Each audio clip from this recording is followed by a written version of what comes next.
Right. మనతో పాటు CPM నాయకులు, సీనియర్ నాయకులు, మాజీ ఎమ్మెల్యే గఫూర్ గారు కూడా జాయిన్ అయ్యారు. వారి దగ్గరికి వెళ్ళే ముందు కిషోర్ గారు, ఏషియన్ పవర్ ఇండెక్స్ 2025 3 పారామీటర్స్ని ఎక్కువ అండర్స్కోర్ చేసి మాట్లాడింది లోవి ఇన్స్టిట్యూట్ థింక్ ట్యాంక్ ప్రచురించిన ఈ నివేదిక. ఒకటి ఏంటంటే డిఫెన్స్ సామర్థ్యం, 2 దౌత్యపరమైన సామర్థ్యం, 3 ఆర్థిక పరంగా ఎదిగిన తీరు, పోస్ట్ ఆపరేషన్ సింధూర్ని ఎక్కువ హైలైట్ చేసింది. బహుశా ఏషియాలో ఒక సూపర్ పవర్గా ఎదగటానికి భారతదేశం తన శక్తియుక్తులన్నింటినీ సమీకరించుకుంటోందనే భావనలో ఈ నివేదిక ప్రచురితమైందా, లేకపోతే తులసిరెడ్డి గారు ప్రస్తావన చేశారు ఇందాక, కొన్ని ఇండెక్స్లో మనం పాకిస్తాన్, నేపాల్ కన్నా కూడా దిగువన ఉన్నాం. ఇది నిజంగా విచారకరమైన విషయమే. సరే, ప్రోటోకాల్స్ ఉంటాయి ప్రతి దేశానికి. ఏంటంటే వాళ్ళ అక్రమ వలసదాన్ని పంపించడం, వాళ్ళకేంటంటే డబ్బున్న దేశాలు కాబట్టి విమానాల్లో పంపించాయి. మనం ఆర్థికంగా అంత సుసంపన్నంగా లేం కాబట్టి నడకదారిలో బంగ్లాదేశ్కి పంపిస్తున్నాం. దాదాపు 20 లక్షల మంది దాటిపోయారు ఇప్పుడు. సో ఇది కూడా ఒక అచీవ్మెంట్గానే చూడాలి. ఎనీహౌ, అంటే బహుశా వాళ్ళు నివేదిక ప్రచురించే సమయానికి ఈ వలసదారుల ఇష్యూ వచ్చుండకపోవచ్చు ఇక్కడి నుంచి వెళ్ళే వాళ్ళకి అక్కడికి. ఏమంటారు కిషోర్ గారు? నమస్తే వాసు గారు, 99 టీవీ ప్రేక్షకులకి, నా తోటి ప్యానలిస్ట్కి, పెద్దవారు అందరికి కూడా హృదయపూర్వక నమస్కారాలు. ఒకటి, మనము చాలా గర్వపడాల్సిన అంశము. మనకందరికి తెలుసు, గత 11 సంవత్సరాల్లో మోదీ గారి నాయకత్వంలో ఎన్డీఏ ప్రభుత్వం ఫామ్ అయినప్పటి నుంచి కూడా ఏ విధంగా మోదీ గారు యాజ్ ఇండివిజువల్ కెపాసిటీలో కూడా ఆయన most powerful person in the world అని మన ఎన్నో ఇండెక్స్ సూచించినాయి. దానికి ఇదిగానే ఇది కూడా ఒక దేశము మన భారతదేశం 3వ స్థానంలో ఉందని చెప్పేసి రావడం అనేది మనందరికీ గర్వపడాల్సిన అంశము. సో దాని దిశగా వెళ్తున్నాయి. సో మనం అన్ని కూడా చూడాలి. ఏ విధంగా అంటే లాట్ ఆఫ్ థింగ్స్, ఈ రోజు పరిస్థితి ఎట్లుంది, దౌత్యపరంగా ఎంత స్ట్రాంగ్ అయినారు, అమెరికా ఆంక్షలు విధిస్తే కూడా మనం వాళ్ళని ఇది చేసుకొని, ఇంకొక పక్క చైనా, నెక్స్ట్ రష్యా తోటి దౌత్య నీతి ఎలా నడుపుతున్నాము, పాకిస్తాన్ విషయంలో మనం ఆఫ్ఘనిస్తాన్ తో ఎలా దౌత్య నీతి నడుపుతున్నాము. ప్రపంచ దేశాలకన్నీ తెలుసు అండి. ప్రపంచ దేశాలందరూ కూడా ఈరోజు ఇండియా అంటే ఒక విధమైన, మనం అవసరం లేదు, అందరూ కూడా గుండె మీద చేసుకొని చెప్పాలి, మన ఎన్ఆర్ఐలకు ప్రపంచ దేశాల్లో ఎంత విలువ ఉందో కనుక్కొని మాట్లాడాలి. ఎవరైనా మన ఎన్ఆర్ఐలను అడగమని చెప్పాలి. ఈ రోజు 11 సంవత్సరాల మోదీ గారు వచ్చిన 11 సంవత్సరం అవుతుంది. ఎలా ఉంది మీ పరిస్థితి? గతంలో ప్రస్తావన చేసింది ఎన్ఆర్ఐల గురించి కాదండి, అక్రమ వలసదారుల్ని తీసుకొచ్చిన విధానం గురించి, హేయమైన అభ్యంతరకరమైన విధానం గురించి ఆయన మాట్లాడారు. He was so specific. రెండు కూడా సమదర్శనంతోనే మాట్లాడారు ఆయన. ఏ అంశానికి ఆ అంశమే మాట్లాడారు. అక్రమ వలసదారులు ఎవరు తీసుకొచ్చారు? బీజేపీ తీసుకొని వచ్చింది. అదే కదా, అక్రమ వలసదారులు ఎప్పటి నుంచి వచ్చారు అనేది ఒకసారి మనం బేరీజ్ చేసుకోవాలి. అక్రమ వలసదారులు తీసుకొని రావడానికి కారణం ఎవరు? గతంలో ఎవరి ప్రభుత్వాలు ఉన్నాయి అక్కడ? సిపిఎం 1977 నుంచి 2011 దాకా ఉంది, 34 సంవత్సరాలు ఉంది అక్కడ. దాని తర్వాత మమతా బెనర్జీ లాస్ట్ 14 ఇయర్స్ నుంచి ఆమె ఉంది. సో అక్రమ వలసదారులు ఎవరు తీసుకొని వచ్చారనేది అందరూ కూడా, మనం అందరం కూడా ఒక పారదర్శక విధానంతో చూడాలి. ఎందుకు అక్రమ వలసదారులు అని బీజేపీ పాలిత రాష్ట్ర కేంద్ర ప్రభుత్వం తీసుకొని వచ్చింటే మళ్ళీ పంపించాల్సిన అవసరమే లేదు ఫస్ట్ ఆఫ్ ఆల్.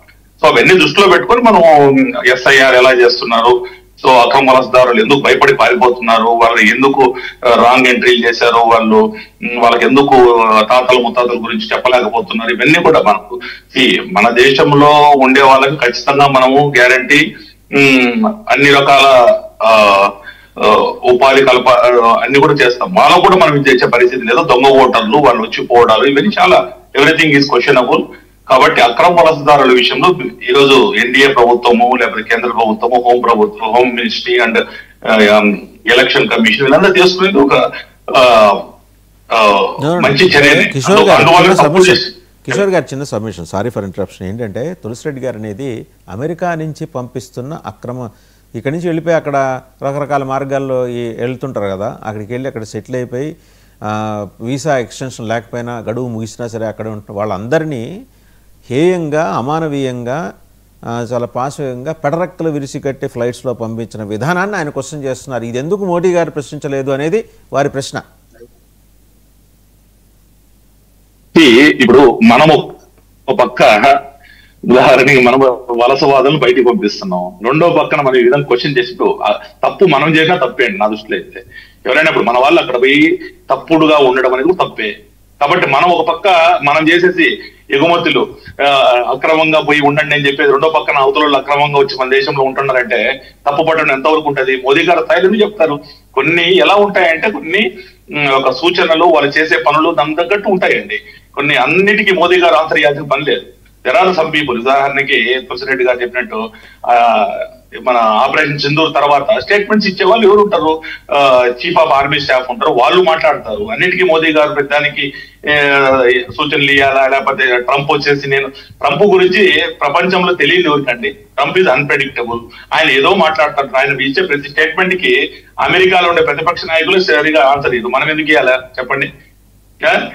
ఆ విధంగా ఏమైనా చేయాలంటే మనం తప్పుగానే అందరూ ఎవరు చేసినా, మన వాళ్ళు చేసినా తప్పే. అమెరికాలో పోయి తప్పుగా ఉండడం తప్పే. దానికి వాళ్ళు తీసుకొని చేశారు. లేదంటే వాళ్ళ దేశం యొక్క పరిస్థితులు, వాళ్ళ ఇది దాన్ని బట్టి దేవడు మన దేశంలో ఉండే పరిస్థితులను బట్టి మనం అక్రమ వలసదాన్ని ఎలా పంపించాలనేది మన పని. రేపు ఇండియా విషయంలో ఇంటర్వ్యూన్ అయితే అమెరికా అయితే మనం కూడా ఒప్పుకోము. అట్లా ఎవరి పద్ధతిలో వాళ్ళు ఉంటాము. We are self sustainable. మనం ఈ రోజు అమెరికా కాదు, చైనా కాదు, ఎవరికి తల ఒగ్గని దేశంగా మోదీ గారు the most powerful person in the world గా ఈరోజు ప్రపంచ దేశాలు కొనియాడతారా, మనం కొనియాడుతున్నాం. దానికి అంతేందుకు ఆపరేషన్ సింధూర్ అంటున్నారు కదా. ఆపరేషన్ సింధూర్ తర్వాత వచ్చిన అతిపెద్ద ఎలక్షన్ ఏంది? బీహార్ ప్రజలు దానికి ఆల్రెడీ పట్టం కట్టారు. సక్సెస్ఫుల్ కదా మోదీ గారు చేసినారు, లేకపోతే ట్రంప్ ఆపేసినారని చెప్పిన దానికి కాంగ్రెస్ 6 సీట్లు వచ్చినాయి. మజ్లీస్కి 5 సీట్లు వచ్చాయి. కాంగ్రెస్ పొత్తులో 6 సీట్లే వచ్చినాయి. మరి ఎవరి మాట విన్నారు ప్రజలు? ఎవరి మాట బీహార్ ప్రజలు విన్నారు? ఇవన్నీ కూడా మనం అర్థం చేసుకోవాలి. మనం మాట్లాడచ్చు, ప్రతిపక్షాలు మాట్లాడుకోవాలా. ఎందుకంటే కమింగ్ బ్యాక్ టు ఈ పవర్ ఇండెక్స్ అండి, 2025లో ఇంకో ప్రస్తావన కూడా చేశారు. సరే, despite all the odds and hurdles, obstacles, భారతదేశం ఎదుగుతోంది. ఎదిగే క్రమంలో ఇంకో మాట అందులో ప్రస్తావన చేసిందంటే చాలా కీలకమైన విషయం. మోడీ పాపులారిటీని ఎందుకనో దేశం ఉపయోగించుకోలేకపోతుంది అనే ప్రస్తావన కూడా అందులో చేసింది. If you go through the report, they have specifically mentioned about that. ఉంటాయి రకరకాల పారామీటర్స్ ఉంటాయి. సో వాళ్ళదే మనం దానికి ఓన్లీ ఒక కొలమానంగా తీసుకోవాలా. సో మన దౌత్య నీతి మనకు ఉంటది. మనం ఏంది ఎవ్రీథింగ్ ఇప్పుడు అవన్నీ కూడా బయట ఓపెన్ గా మాకు ఇలా ఉంది మా దౌత్య నీతి అని చెప్పే పరిస్థితులు కాదు. ఎవ్రీథింగ్ మనం చూస్తున్నాం, కళ్ళకు కట్టినట్టు చూస్తున్నాం. అంతేందుకు గతంలో రష్యా ఉక్రెయిన్ వార్ జరిగినప్పుడు ఇండియన్స్ ని రష్యా ఉక్రెయిన్ 2 దేశాలు యుద్ధం ఆపేసి మరీ పంపించారు కదా. దాన్ని ఎందుకు మనం కొనియాడటం లేదు? ఎంతమంది కొనియాడారు చెప్పండి? ప్రతిపక్ష నాయకులు వరే రష్యా ఉక్రెయిన్ వారిలో భారతదేశం చాలా శక్తివంతంగా చూసింది. మన దేశ పౌరులందరినీ కూడా మీరు చూసారు ఎప్పుడైనా గతంలో చూపండి, ఎప్పుడైనా వలసవాదులు ఇప్పుడు అంటున్నారు కదా, వాళ్ళందరూ వస్తే రష్యా ఉక్రెయిన్ వారిలో ఉక్రెయిన్ నుంచి వచ్చిన వాళ్ళందరినీ కూడా కేంద్ర మంత్రులు, మురుగన్ గారు కావచ్చు, లేకపోతే మురళీధరన్ గారు కావచ్చు, వీళ్ళందరూ విదేశాంగ మంత్రులు, వీళ్ళందరూ పోయేసి వాళ్ళని తీసుకొని వచ్చారు. వాళ్ళకందరూ గ్రాండ్ వెల్కమ్ పలికినారు. మనం చూసాం ఎన్నో వీడియోస్, ఎన్నో ఛానల్స్ చూసాం మనం. సో ఇవన్నీ కూడా జరుగుతున్నాయి కదా. సో ప్రపంచ వ్యాప్తంగా భారతదేశం యొక్క అన్ని రకాలుగా ఒక శక్తివంతంగా తయారవుతుంది. మీరే చెప్తున్నారు 3వ స్థానంకి వచ్చిందని. అదే విధంగా మనం ఎకనామికల్ కూడా నేను చెప్పలేదు సార్, లోవి ఇన్స్టిట్యూట్ ప్రకటించిన నివేదిక చెప్పింది ఏషియన్ పవర్ ఇండెక్స్. అదే సార్, అదే వాళ్ళు చెప్పిన మాట మీరు చెప్పారని చెప్తున్నా. ఓకేనా? ఇప్పుడు అన్ని మనం వాళ్ళ మాట మాట్లాడుతున్నాము, ఎవరు మాట్లాడినా కూడా మీరు వాళ్ళ మాటలు చెప్పినారు కాబట్టి చెప్తున్నాను. సో ఏదో ఒక ఈ సూచికలు అయితే ఉంటాయి కదా. లేదు దాని సూచికలు పాకిస్తాన్ 3వ ప్లేస్లో లేదు కదా, లేకపోతే ఆఫ్ఘనిస్తాన్ లేదు కదా, లేకపోతే బంగ్లాదేశ్ లేదు కదా. సో అన్ని రకాలుగా ఇప్పుడు దానికి వెట్టింగ్ కూడా ఉంది కదా ప్రజల్లో నుంచి. దాని తర్వాత జరిగిన ఎలక్షన్స్ బీహార్ స్వీప్ చేసినారు. ఎన్డీఏ ఒక ఆల్మోస్ట్ 90% ఓట్లు, ఆల్మోస్ట్ 85%. అన్ని కూడా మనం ఇండికేషన్ గా చూసుకోవాలి. ప్రతిపక్షాలు కావచ్చు, ఎవరైనా కూడా మంచి జరిగినప్పుడు మంచి చెప్పడం బాగుంటుంది. అదే విధంగా ఎందుకంటే వాళ్ళు చెప్పలేని పరిస్థితి లేదు, మనం ఏం చేయలేము. రైట్ కిషోర్ గారు, మళ్ళీ మీ దగ్గరకు వస్తాను. గఫూర్ గారు మాట్లాడే ముందు చిన్న బ్రేక్ తీసుకుందాం. బ్రేక్ తర్వాత గఫూర్ గారు విశ్లేషణ.